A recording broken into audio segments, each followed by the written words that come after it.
Rivers politics, it's never out of the news as far as we know, and as long as it's in the news, we'll continue to talk about it. The program is called Politics Today, after all.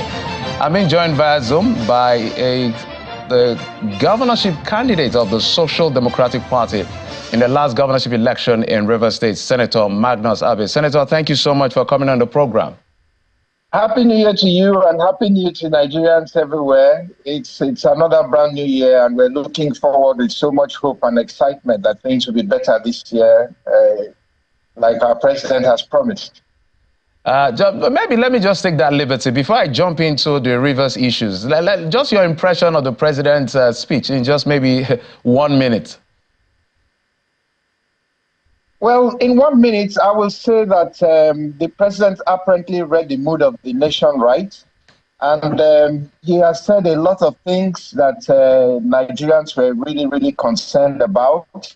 And the important thing is that people understand from this that he actually is listening and seeing what is going on in the country. So I think all in all, it was a good speech for this time. It was the kind of thing that we needed to hear, full of hope, full of optimism, and then also full of promises of better days to come. That's the kind of thing we want to hear now.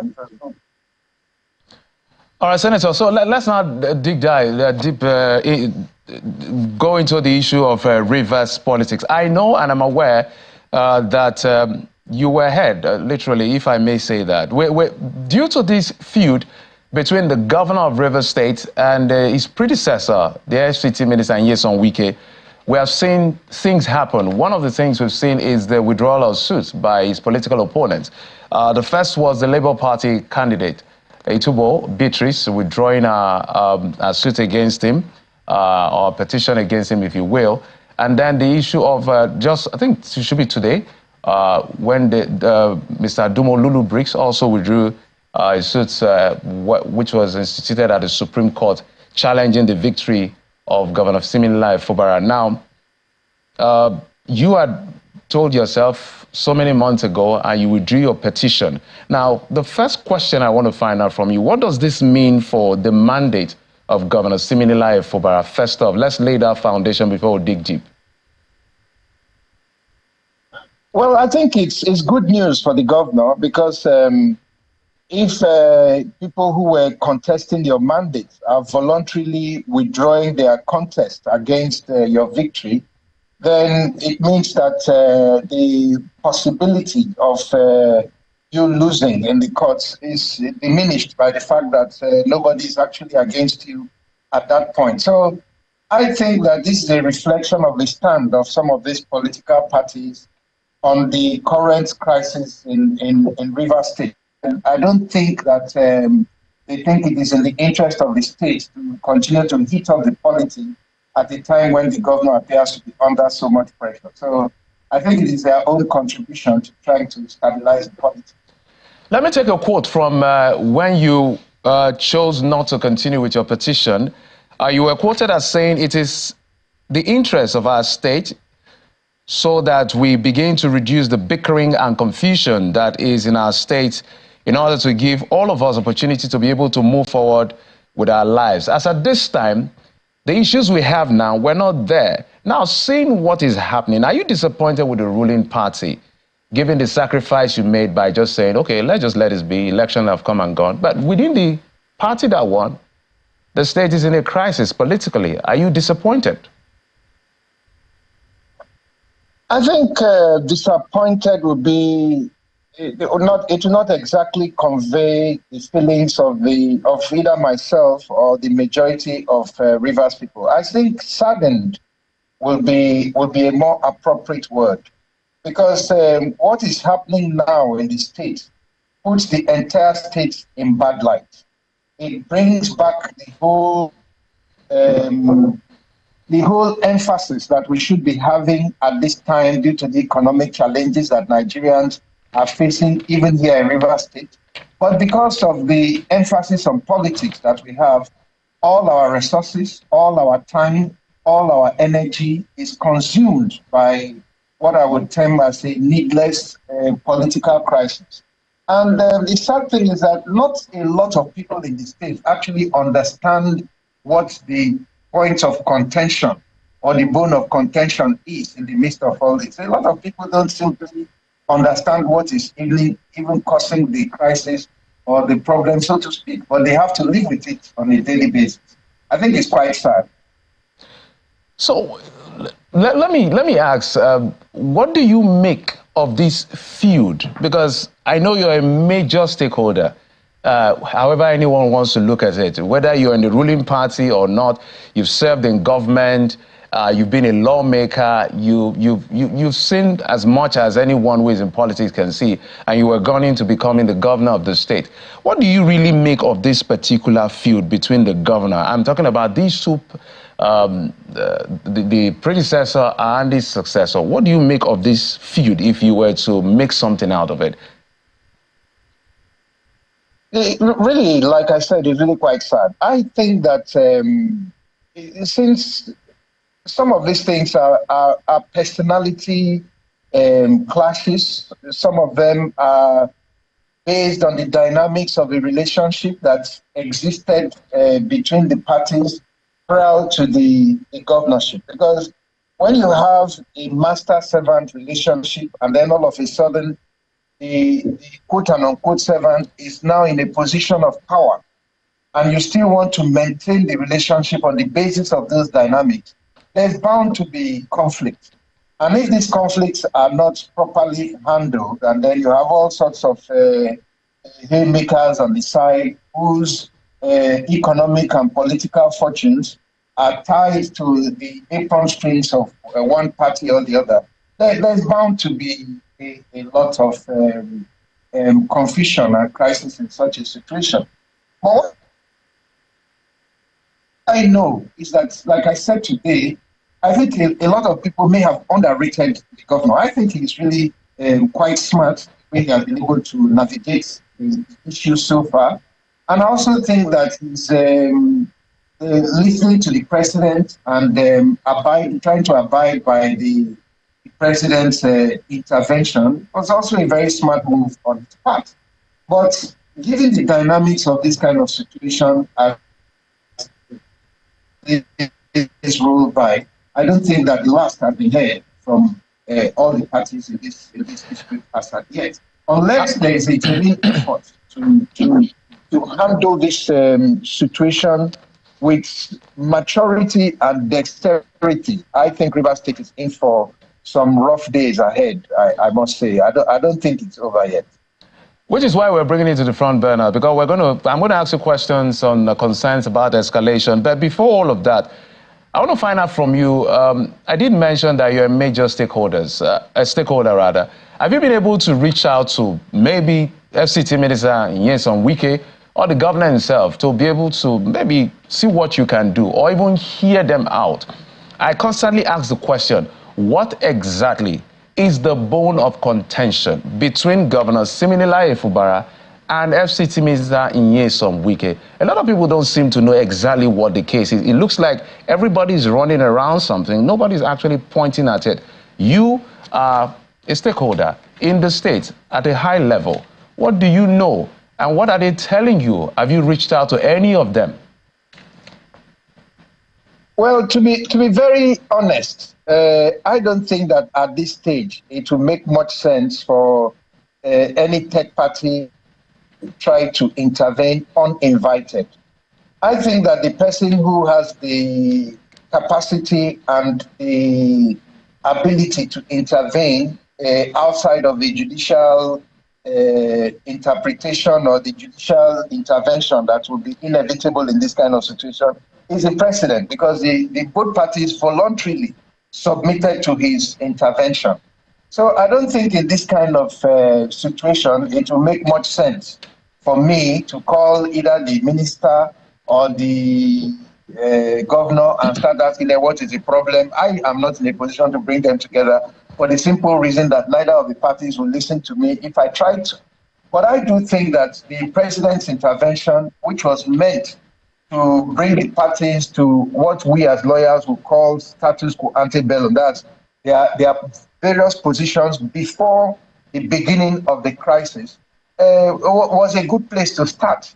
But, in this kind of matter, it is very, very difficult to draw lines and believe that everybody is going to stick to those lines, because a lot has happened legally, a lot has also happened emotionally and psychologically within the state. And a dispute of this nature involves practically everybody in the state. Everybody in the state, one way or the other, is affected by what is going on.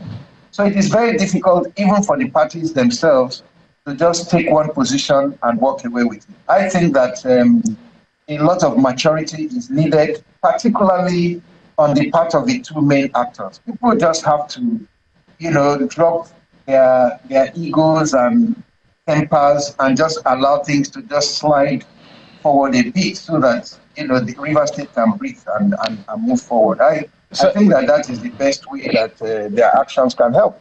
Senator, let me make the most, with the benefit of having you on the program today. I'm sure you've seen those resolutions. Are there concerns when you look at the 8-point resolution? That's one question. And when those resolutions were released to the press and we read through them, one of the things I raised, asking questions for people who come from River State who were responding to questions, was the fact that, look, a lot was said between the governor and the lawmakers that defected, but nothing was said about the Ehie group, the four. And just yesterday, we understand Ehie has resigned from the House. I don't know how you want to. So first, are there concerns with the resolutions when you look at it? Things like the governor has to represent the budget, represent the people that resign, all of that, as well as this issue of Edison Ehie resigning as a member of the House.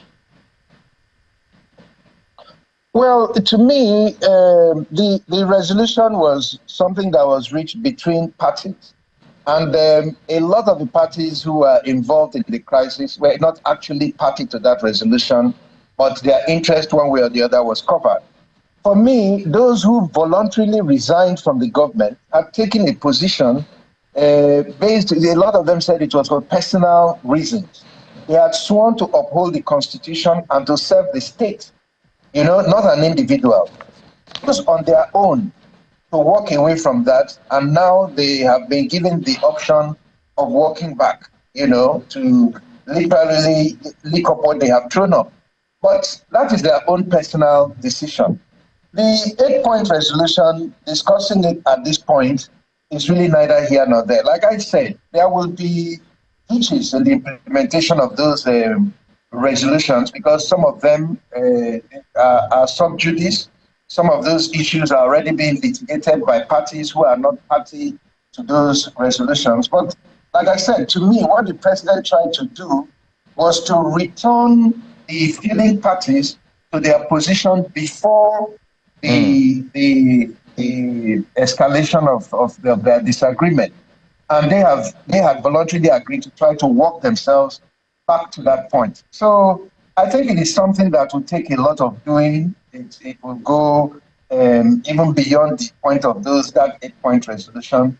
Okay. But it's something that at this point involves practically everybody in the state, and everybody would have a different opinion.